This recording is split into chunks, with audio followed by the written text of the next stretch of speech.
dowladda Shiinaha ayaa si toos ah waxay u sheegtay in Turkiga ay ku garab taagan tahay soo saarka kheyraadka dabiiciga ee Soomaaliya.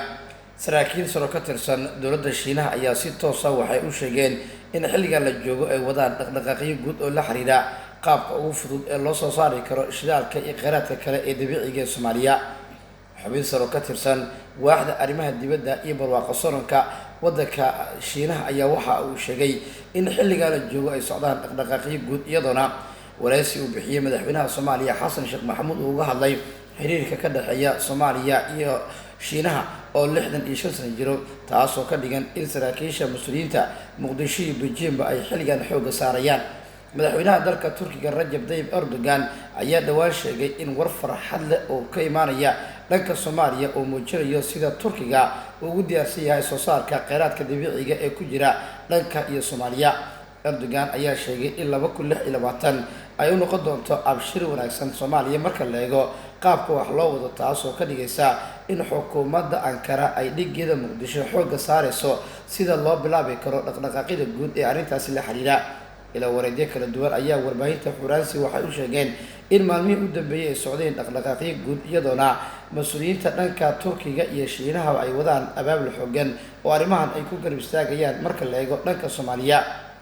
wararka soo baxaya waxay dhanka kale tilmaamayaan in saraakiisha iyo mas'uuliyiinta Turkiga iyo sidoo kale Shiinaha ay bilaabeen sidii Soomaaliya ay ugu soo aadi lahaayeen marka la eego kulamada iyo dhaqdhaqaaqyada kala duwan ee arrintaas la xiriira. ila wareedyadan ayaa geesta kale waxay noo sheegeen in maalmihii u dambeeyay ay socdeen dhaqdhaqaaqyo iyo abaabul guud oo la xiriira arrintan, taasoo ka dhigaysa in mas'uuliyiinta dowladaha Soomaaliya iyo Turkiga ay wadaan sidii loo soo saari lahaa shidaalka iyo kheyraadka kale ee dabiiciga ee dalka ku jira, taasoo ka dhigaysa in xukuumadda Muqdisho ay markaan diyaar u tahay ka faa'iideysiga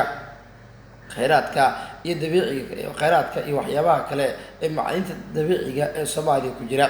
Shiinaha ayaa Soomaaliya waxa uu kol hore ka gacan siiyay mashaariic far badan iyadoona 70meeyadii ilaa 80meeyadii ay ka qayb weyn ka qaateen dhismaha xarumo muhiim ah iyo goobo kala duwan oo dalka ku yaala. taas ayaa keentay in dowladda federaalka Soomaaliya ay ku dhiirato in ay xukuumadda Beijing u bandhigto arrinta guud ee ku aadan inay qayb ka qaataan howlaha lagu horumarinayo dhanka Soomaaliya. sargaal sare ka tirsan dowladda federaalka Soomaaliya oo magaciisa qariyay sabab la xiriira inuusan fasax u haysan warbaahinta inuu si toos ah ula hadlo, laakiin xogahan gaarka la wadaagi kara si kooban ayaa waxa uu warbaahinta Faransi u sheegay in maalmihii u dambeeyay dowladda Soomaaliya ay raadinaysay dalal fara badan oo ka gacansiinaya soo saarka shidaalka iyo macdanta kale ee dabiiciga ee ku jira Soomaaliya. sargaalkan ayaa waxa uu dhanka kala tilmaamay in ay socdaan dhaqdhaqaaqyo guud oo la xiriira arrimahan iyadoona wararka soo baxaya ay tilmaamayaan in xukuumadaha Muqdisho iyo sidoo kale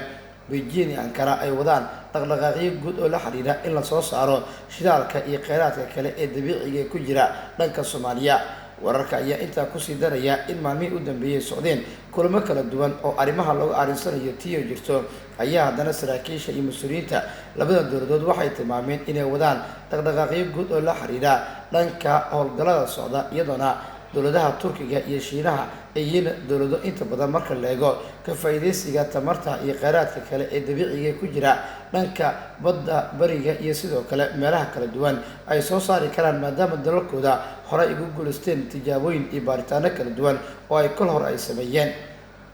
Ankara ayaa waxay kol hore sheegtay in dhamaadka 2025 ay soo saarayso shidaalka iyo kheyraadka kale ee dabiiciga, balse ma suuragelin sabab la xiriira arrimaha dhanka farsamada ayaa dib loo dhigay. laakiin mar kale ayay sheegtay in bilowga 2026 in hawshan ay bilaaban doonto, taasoo ka dhigaysa in dowladaha Soomaaliya iyo Turkiga ay iska kaashanayaan soo saarka fursadii ugu weyneed, waana midda keentay in dhawaan madaxweynaha Soomaaliya Xasan Sheekh Maxamuud uu carabka ku dhufto arrimo waaweyn inay dhici doonaan bilowga 2026, taas oo ay ka mid yihiin in la soo saaro gaaska iyo macdanta kale ee shidaalka la halmaala ee ku jira badda Soomaaliya. laba ka mid ah saddexdii ceel ee baaristii lagu sameeyay ayaa laga soo saari doonaa shidaalka, taasoo ka dhigaysa in dowladaha Soomaaliya iyo Turkiga ay ka wada shaqeyn doonaan in macdintan banaanka la soo dhigo. dowladda Shiinaha ayaa markan ku soo biiraysa isbahaysigan iyadoona Beijing ay wado dhaqdhaqaaqyo guud oo arrimahaas la xiriira. wixii warar iyo dhacdooyin arrimaha ka soo kordhaa baahinteena tan xigta ee warbaahinta xuraansi ku daawo.